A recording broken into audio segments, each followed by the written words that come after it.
नमस्कार, SPN 9 news में आपका स्वागत है। मैं हूं आपके साथ दिनेश कुमार। विधानसभा चुनाव का बिगुल बजते ही महाराष्ट्र में सियासी बयानों की बयार आ चुकी है। जी हां, जिस तरीके से तमाम नेता एक दूसरे के खिलाफ बयानबाजी करते हुए नजर आ रहे हैं, उससे साफ तौर पर यह प्रतीत होता है कि आगामी वक्त में महाराष्ट्र की राजनीति बेहद दिलचस्प होती हुई नजर आएगी। इस वक्त महाराष्ट्र में आपको बता दें कि महायुति गठबंधन की सरकार चल रही है। महायुति गठबंधन की सरकार की अगुवाई एकनाथ शिंदे करते हुए नजर आ रहे हैं। एकनाथ शिंदे 2019 के विधानसभा चुनाव के वक्त पर उद्धव ठाकरे की पार्टी या यूं कहें कि बाला साहब की शिवसेना में मौजूद थे, लेकिन वर्ष 2022 में बगावत करते हैं और पार्टी के करीब 40 विधायकों को तोड़ करके बीजेपी के साथ मिलकर सरकार बनाने का दावा ठोकते हैं। खुद मुख्यमंत्री की कुर्सी पर विराजमान हो जाते हैं। इसके साथ साथ इस गठबंधन में भारतीय जनता पार्टी के अलावा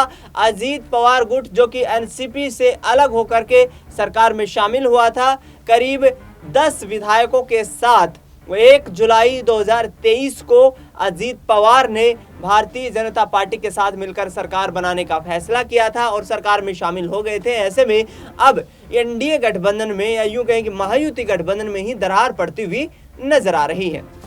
सिलसिलेवार तरीके से बात करेंगे कि किस तरीके से एनडीए अलायंस जो है वो यहाँ पर महाराष्ट्र की राजनीति में एक तरीके से अब जो है छिटपुट होता हुआ नजर आ रहा है। अजीत पवार से शुरुआत करें तो अजीत पवार ने लोकसभा चुनाव में सीट शेयरिंग के तहत उनको टिकट मिली, लेकिन महज 1 लोकसभा की सीट उनकी पार्टी जीत पाई। दूसरी तरफ बात करें तो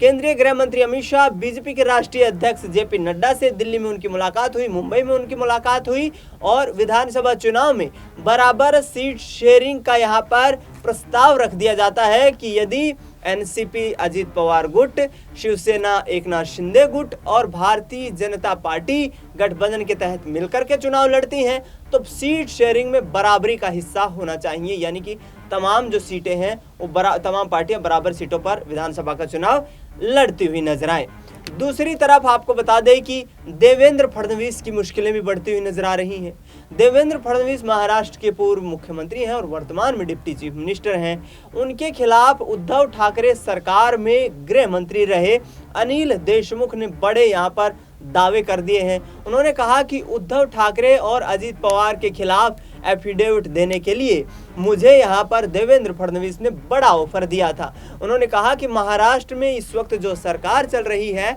वो खरीद फरोख्त की सरकार है,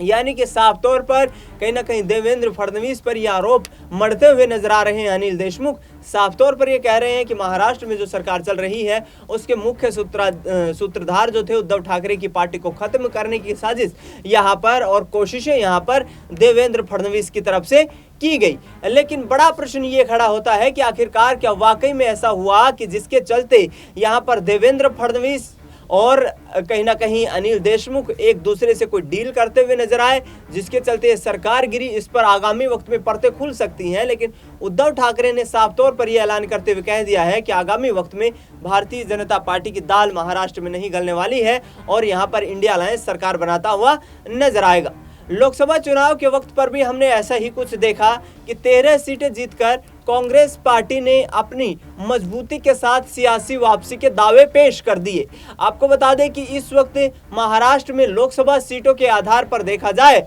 तो कांग्रेस पार्टी सबसे बड़ा राजनीतिक दल बन गई है और इसके साथ साथ विधानसभा चुनाव की रूपरेखा तैयार की जा रही है, तमाम रणनीतियां तैयार की जा रही हैं। महाराष्ट्र कांग्रेस अध्यक्ष नाना पटोले 3 बार दिल्ली पहुंचकर केंद्रीय हाईकमान से मुलाकात कर चुके हैं। कांग्रेस पार्टी अध्यक्ष मल्लिकार्जुन खड़गे, राहुल गांधी और प्रियंका गांधी से 3 बार की मुलाकात में इन विषयों पर चर्चा की गई कि आगामी चुनावी रणनीति किस तरीके से तय की जाए, क्योंकि यदि इंडिया गठबंधन महाराष्ट्र में सरकार बनाने में कामयाब होता है तो उस आधार पर कांग्रेस पार्टी बड़ा राजनीतिक दल होने के नाते महाराष्ट्र में अपने मुख्यमंत्री पर विचार कर सकती है।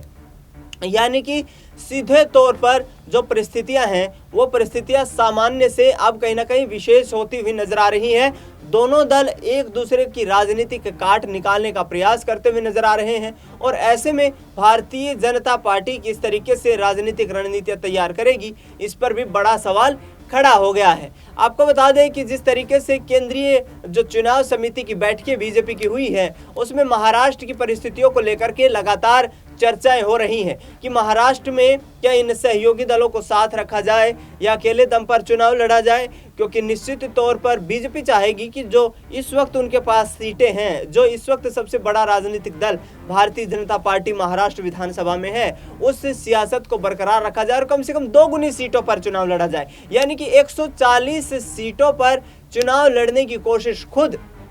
यहाँ पर भारतीय जनता पार्टी कर सकती है। इसके साथ साथ बची हुई 144 सीटों पर यहाँ कहीं ना कहीं भारतीय जनता पार्टी दोनों दलों को, यानी कि एनसीपी अजीत पवार गुट और एकनाथ शिंदे की शिवसेना का गुट, ये दोनों गुटों को एक धड़े में रखना चाहती है और एक जो आधे हिस्से में खुद की सीटें जो है वो तय कर लेना चाहती है। लेकिन बड़ा प्रश्न चिन्ह ये खड़ा हो रहा है कि क्या सहयोगी मानेंगे, क्योंकि शिंदे की तरफ से साफ तौर पर कह दिया गया है कि जब जयंत चौधरी जो कि उत्तर प्रदेश में महज 2 सीटें जीत करके आती हैं, अनुप्रिया पटेल 1 सीट जीत करके आती है, बिहार के पूर्व मुख्यमंत्री जीतन राम मांझी की पार्टी महज 1 सीट जीत पाती है और केंद्रीय कैबिनेट मंत्रालय मिल जाते हैं, तो शिवसेना एकनाथ शिंदे गुट और अजीत पवार गुट के साथ धोखाधड़ी क्यों हो रही है। महाराष्ट्र को दरकिनार करने के आरोप भी यहाँ पर लगाए जा रहे हैं। लेकिन बड़ा सवाल ये खड़ा हो रहा है कि आने वाला वक्त महाराष्ट्र की राजनीति में बड़े सियासी फेरबदल का वक्त हो सकता है। शरद पवार और उद्धव ठाकरे मिलकर के राजनीतिक रणनीतियां तैयार कर रहे हैं। आपको बता दें कि शिवसेना के एक कार्यक्रम में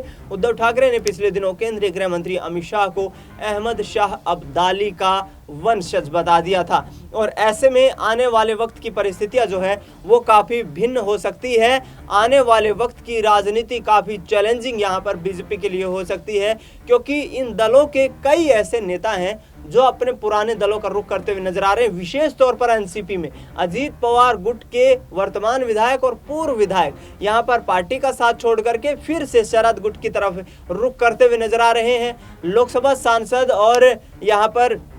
जो शरद पवार की बेटी है सुप्रिया सुले, उन्होंने अजीत पवार पर यह भी आरोप लगाया है कि अजीत पवार ने एनसीपी में रहते ही दिल्ली में कई ऐसी बैठकें की जिन बैठकों के आधार पर महाराष्ट्र की सरकार को गिराने का प्रयास किया गया। यानी कि साफ तौर पर यह कहना है सुप्रिया सुले का कि जिस तरीके का माहौल तैयार करने की कोशिश यहाँ पर की जा रही है, उस माहौल को देखते हुए भारतीय जनता पार्टी आगामी वक्त की रणनीतियों को तय करती हुई नजर आ रही है। अब देखना ही होगा कि महाराष्ट्र में किस तरीके का माहौल बनता हुआ नजर आएगा, किस तरीके से यहाँ पर महाराष्ट्र की रणनीतियां तैयार होती हुई नजर आएंगी, भारतीय जनता पार्टी किस तरीके से अपनी रणनीतियां बनाती हुई नजर आएगी, क्या देवेंद्र फडणवीस को ही यहाँ पर एनडीए की तरफ से मुख्यमंत्री का चेहरा बनाया जाएगा। तमाम सवाल खड़े हो रहे हैं और क्या सहयोगी दल विधानसभा चुनाव में समर्थन देते हुए नजर आएंगे। फिलहाल इस खास कार्यक्रम में इतना ही। देश दुनिया की तमाम बड़ी खबरों के लिए आप देखते रहिए SPN9 न्यूज़।